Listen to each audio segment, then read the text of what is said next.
त्यो सब साइनकै आधारमा दिएको हुन्छ, म्याक्सिमम पुग्छ। एड भयो त्यो कुरा हामीलाई बुझ्नुपर्छ र कसरी लेख्ने, साइनहरु कसरी लेख्ने त्यो पनि थाहा हुनुपर्छ। ठीक छ नि? ल अब हेर नेक्स्ट टपिक हामीहरुले जुन छ हामीहरुले स्टार्ट गर्छौं। Types of subset. Types of subset. सबसेटको टाइप्सहरु। ठीक छ नि? ल अब हेर यसलाई अलिकति राम्रोसँग बुझ्नु है। मोस्ट इम्पोर्टेन्ट टपिक्सहरु स्टार्ट भइराछ।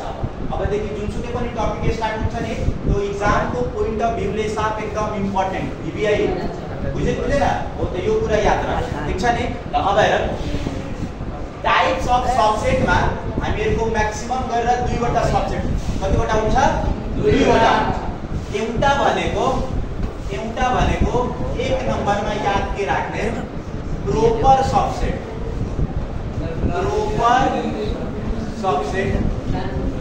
त्यसपछि अर्को 2 नम्बरमा आउँछ इम्प्रोपर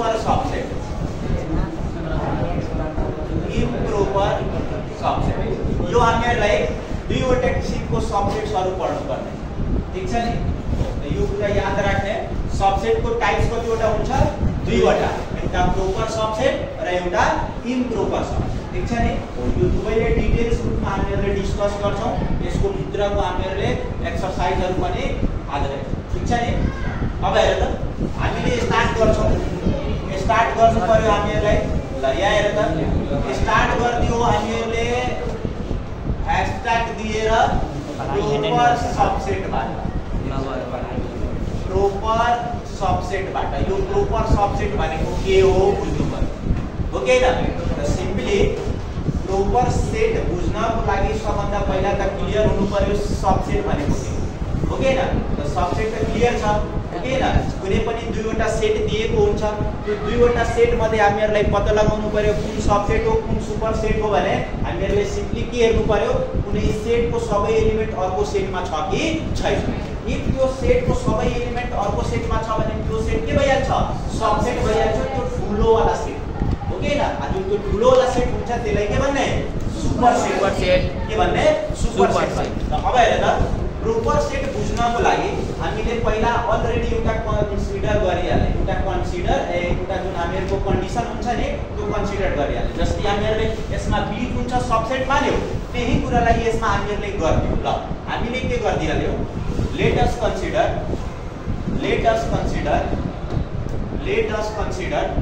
हामीले के गर्दियौ? let us consider हामीहरुले मानिरहेछौं है। let us consider set B is the subset of set A। ल यहाँ हेर त हामीले के मानिहाल्यो? मैले त एक्जाम्पलबाट हेरिहाल्यो नि कि B सबसेट कब हुन्छ। त्यही हामीहरुले कुरा यहाँ के गरिहाल्यो कि सपोज हामीहरुले मानिहाल्यो कि यो जुन B छ अलरेडी सबसेट छ के को? A को।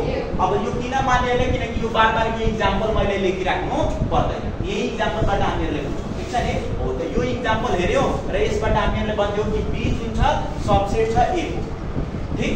ल अब हेर B जुन छ सबसेट अफ A छ। त प्रोपर सबसेट अथवा इम्प्रोपर सबसेट हुनको लागि एउटा कन्डिसन हामीहरुलाई थाहा हुन्छ। यहाँ हेर त हामीहरुले यहाँ लेख्न सक्छौं here अब हेर यहाँ हेर त हामीहरुले भन्न सक्छौं set B is said to be proper subset। proper subset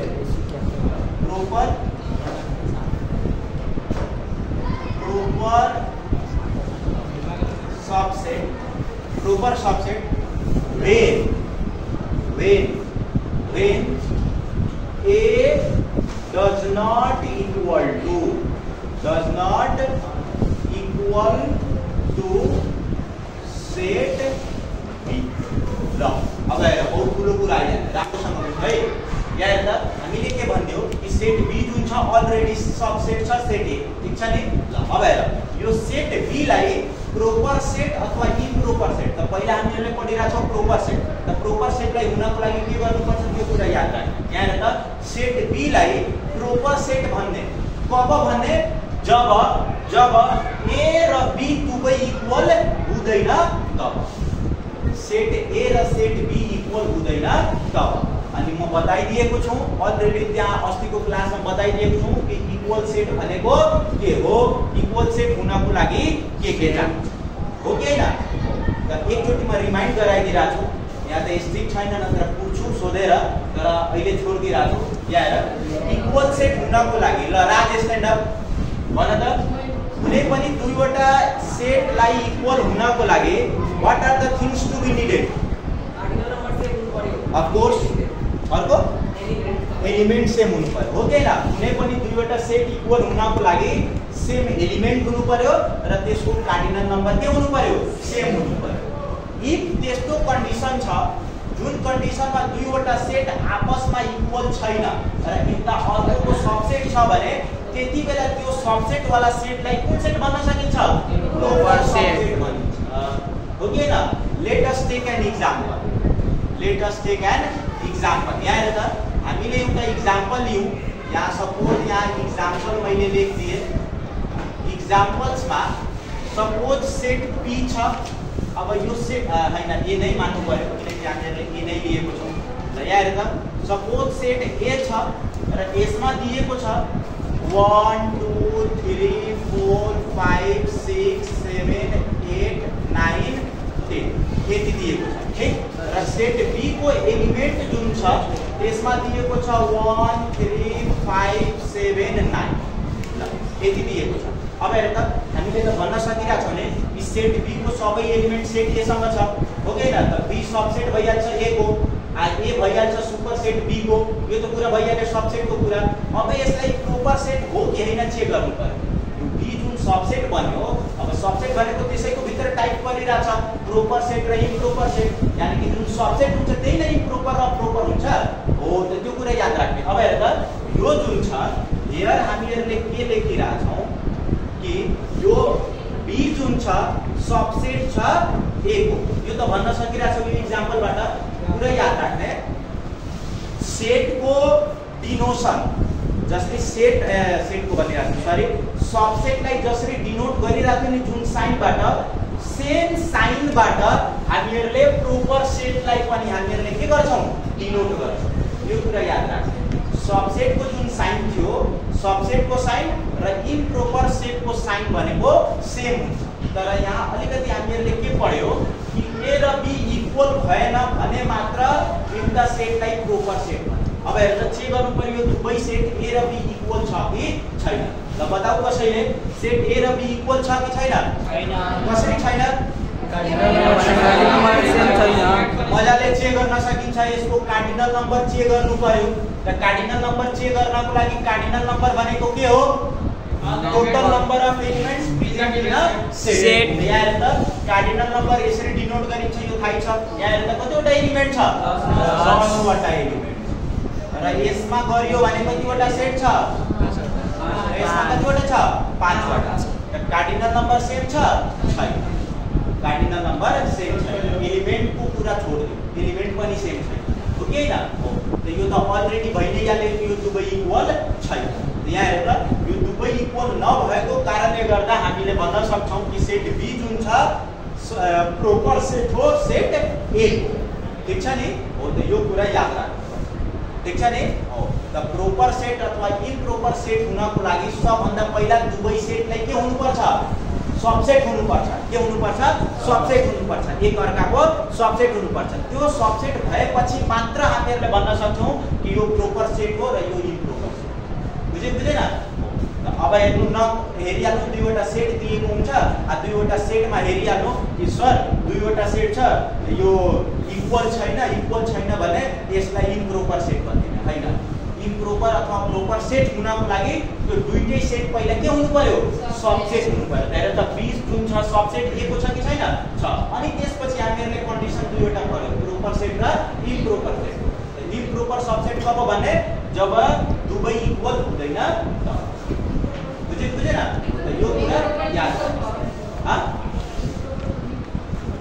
sir यो इम्प्रोपर सेट यो प्रोपर सेट हो म के भने कि प्रोपर र इम्प्रोपर सबसेट हुनको लागि सबभन्दा पहिला सबसेट हुनुपर्छ, ठीक छ नि। अनि त्यसपछि हामीहरूले चेक गर्न सक्छौँ कि यो सेट प्रोपर हो कि इम्प्रोपर। त अहिले त हामीहरूले प्रोपर नै पढ्यो, त प्रोपर हुनको लागि दुईवटा सेट अनइक्वल हुनु पर्यो र एउटाको सबसेट हुनु नै पर्यो। अनि त्यसपछि हामीहरूले भन्यो, बुझ्यो नि? ए बुझ्यो टोपी?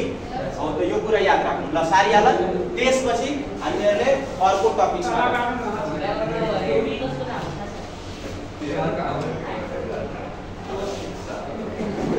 एउटाले एरेन्ज हुँदैन त एरेन्ज गरिदिनु। ए डबल क्लियरली छ हैन, ए क्लियरली छ। अब यताउति भइहाल्यो। त्यो एलिमेन्ट्सहरु यताउति भन्छ भने फरक पर्दैन। को भनिरहेछ व्हाट्सएपमा भेजिदिनु। यो त तपाईको सारी हो सर साफ त भिडियो जर्को अहिले त्यो साथ साइलेन्स ल यहाँ प्रोपर सेट पढिहाल्यो। अब इम्प्रोपर सबसेट पढ्नु पर्यो।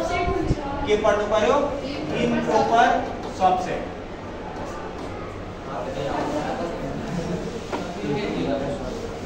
याद है इम्प्रोपर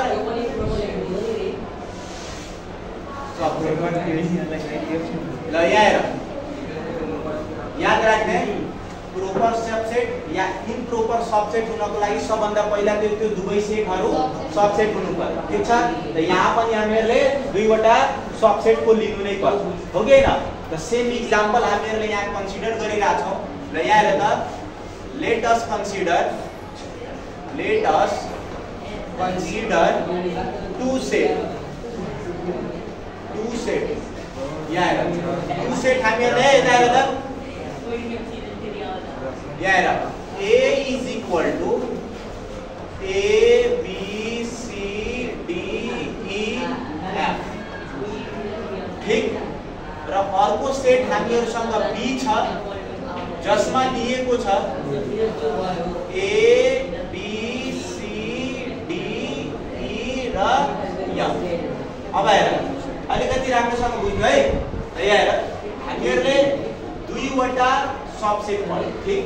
अब त्यो दुईवटा सबसेट मध्ये यो सेकेन्ड टाइप इम्प्रोपर सबसेट छ, ठीक छ नि। अब यो इम्प्रोपर सबसेट बुझ्नको लागि सबभन्दा पहिला हामीहरुले एउटा सेट लियो जसमा A, B, C, D गरेर F सम्म छ। त्यस्तै B सेटमा हामीहरुको A, B, C, D यानी कि दुवै सेट सेम छ, दुवै सेटको मेम्बर्सहरु सेम छ। अब हामीहरुले यहाँ भन्न सक्छौं कि set B is said to be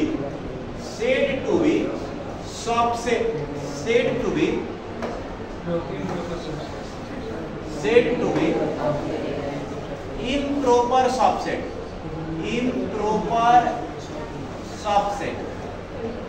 improper subset of set A when